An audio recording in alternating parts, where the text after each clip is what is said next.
Well, Jeff Borzello has Indiana ranked 18th in his way too early preseason poll, 2 behind Purdue at 16. What do we have to think about that? We have a lot to discuss about this. Let's get into it. 1 for 3 on the way.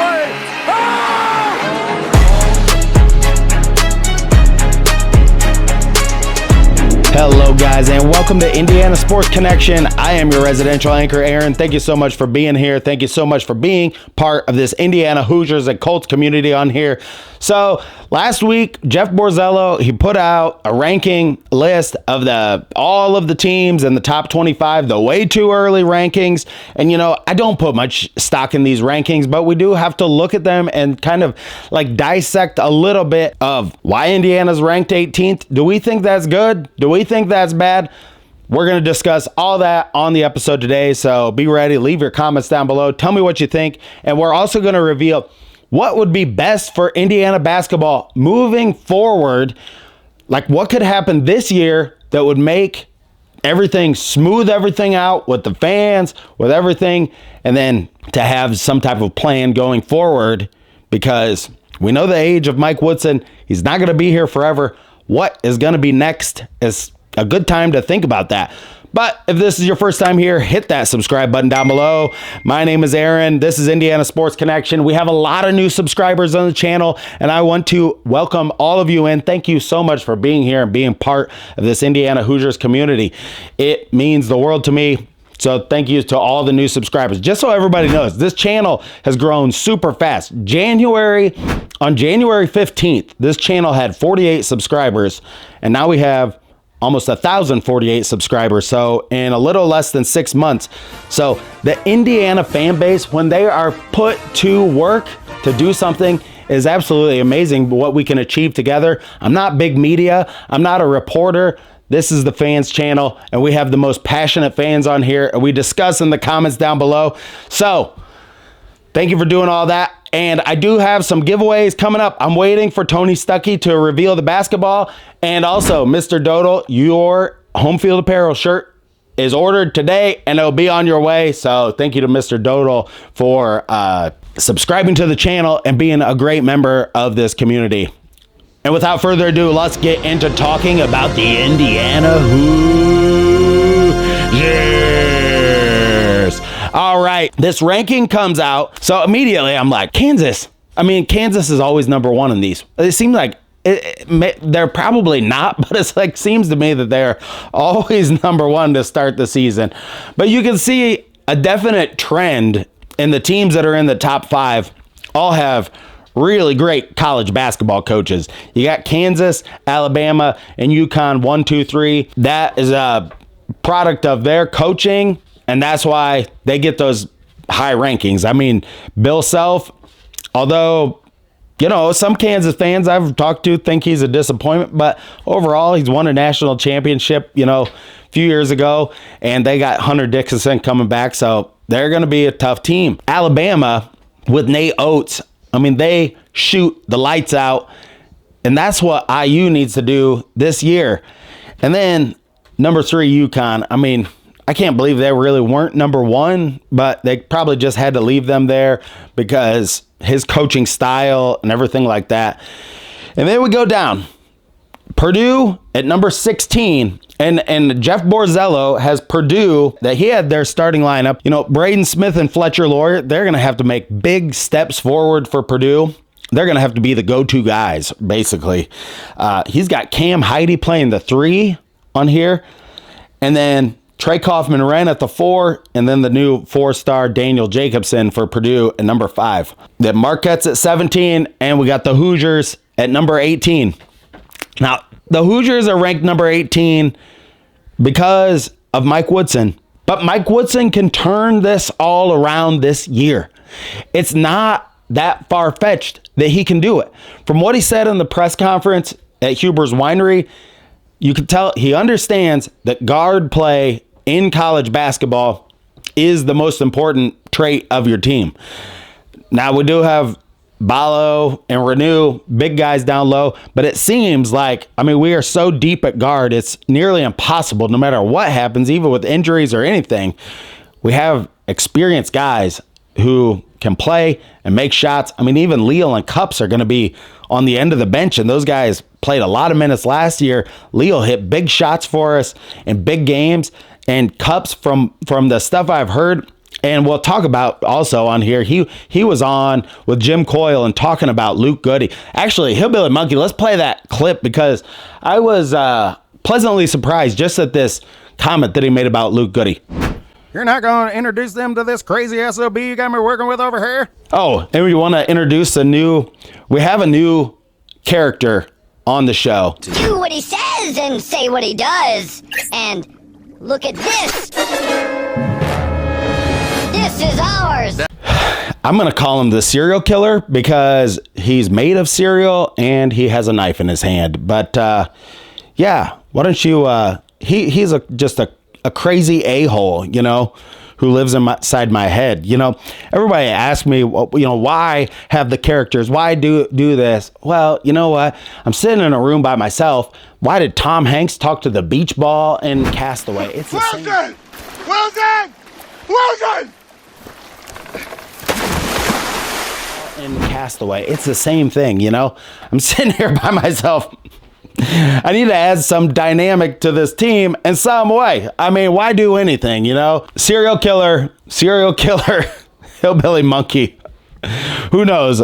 Maybe somebody can leave a comment what the serial killer, what his actual name should be. Yeah, because, yeah, that's something we can vote on here. So maybe Bruno. I don't know why that came to mind, but all right. Run the clip of Gabe Cups, Hillbilly Monkey. All right. Impressed you the most, and what has that surprise been? I would say Luke Goode has surprised me a lot. You know, him coming off the bench at Illinois, he didn't really get that big of a opportunity and role, but you know, he can really shoot it. And he's a great guy for the culture of the team too. You know, he's about the right things and he goes about the game the right way. So yeah, he's like Luke Goode on Illinois all those years, played for a really good coach and maybe was not utilized in the right ways. Could he be like just a standout star in Indiana in this last year of his career? Trent Green is his uncle and his dad played football at IU. So also what he said about the culture of IU and all that stuff, I thought really great because, yeah, definitely going to understand the Indiana culture coming from having his dad and his uncle both be prominent people at Indiana University. So that was good to hear on there with Jim Coyle. The next thing we're going to talk about is what do the Hoosiers have to do this year? To me, Mike Woodson, he can take this team to the next level if he gets a next level understanding of KenPom rankings, and that does have to fall into your coaching style. The KenPom rankings last year were so bad. We were in the hundreds. I think we ended at like 89. So just tough because here's one thing that I've been thinking about. We know he's going to run the pick and roll with Miles Rice and Umar Ballo. The big question is, will he have the shooters stand in the corners the entire time where they don't go in motion at all? And that, you know what, if that's his coaching style, that's going to be his coaching style. Or he could put the shooters in motion and add a different element to this offense that will catch teams really off guard. Because guys like Tom Izzo, they're all studying film on how Woody coaches. And this is the other part of this that I don't think Mike Woodson understands fully. College basketball, every single game is important. Even the beginning games, and I know he's said that, but I don't think he truly understands how important those beginning games are on solidifying, because you get to like December 15th rolls around like that, and then before you know it, you got about a couple weeks and you are full on into playing against. And there are just great coaches in the Big Ten, and they've been doing it for a long time. And, you know, now we even have we're going to be able to see how Dusty May's going to do in the Big Ten. And we have 4 new teams in the Big Ten. There's like a whole nother element there of bringing in UCLA, USC, Washington, and Washington State. So he has to understand that every game is important. Then, if we could get this team to really, I want to see Mike Woodson succeed. I want to see him succeed in the way that he's going to get the fans off of his back for this next year. So if he could have a really great season this year, get the heat off of him, because the heat is always going to be there. But if he could get the heat off of him, then maybe if he could back down and stop being a little bit less, dare I say, stubborn. If he could stop being so stubborn, because he said he was stubborn, then maybe we could see some type of contingency plan on another coach that he could usher in to the program. And if he could do that with open arms, we could have a nice and easy transfer of power from Mike Woodson to another coach. Now, this is all hypothetical crap inside of my own brain. This is what I would like to see happen. You know, we know people don't communicate always in the best ways. We've seen some of his communication style. Seems like he's really closing this group up and really trying to get some, some influence on them. Mike Woodson has to make it happen, because that would be what I would want to see actually happen this season. I take a lot of criticism on here, people thinking that I don't like the team and I'm just a bad advocate for Indiana basketball. But these types of things that should be able to, when you're 66 years old, going to be 67, you should be able to talk openly about this stuff. But it's different than it's never as easy as it seems. I mean, whenever you're trying to take the keys away from grandpa, whenever you're trying to do something like this, you think this should be simple. You're talking about two different generations of people. Different generations think differently, different generations act differently. And it's never as easy as it seems to just, when you kind of like age out of a position or whatever like that. So, and we're seeing that all around the world, everywhere right now, without, getting into any type of politics on this show. So just win, baby. Just win, baby. There you go. That's what it says on my card here. Just win. Then the heat's lifted. You go to the Final Four and you can usher in a new age of Indiana basketball and a new coach, and we could have maybe a smooth transition. Ken Sterling said this just recently on his show. Not even Bob Knight left on his own terms.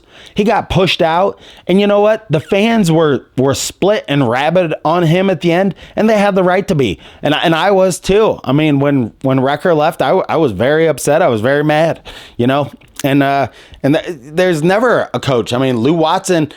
The whole team was going to leave when Lou Watson was there, and he actually suspended being the coach the game before the last game, let the team kind of like go on this coaching search, and he was an All-American at Indiana as well. So it's never easy. And we think, because in my brain, I think this should be easy, but it just never is as easy as it seems to have difficult conversations with difficult people. And Bob Knight said this, and I'm just going to leave you with this.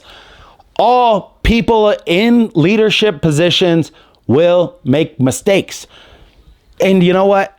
You just got to be man enough to admit your mistakes, have some semblance of, humility, and move on, So Indiana ranked 18th. They can definitely climb up those rankings before the season, or we'll see what's going to happen. But thank you so much for joining me on this episode of Indiana Sports Connection. Until next time, stay classy out there, Hoosier fans. Hello, friend. These days, I think cybersecurity is now as important as physical security. That's why when I'm online, I use NordVPN. NordVPN uses next generation encryption to keep my passwords and data safe, which is especially important when I'm traveling and I'm on public Wi-Fi, which is more vulnerable to hacking. I'm sure a lot of you are going to be traveling for the holidays this summer. Use NordVPN, one account that will protect all your devices and computers. And with their 30-day money-back guarantee, you have nothing to lose.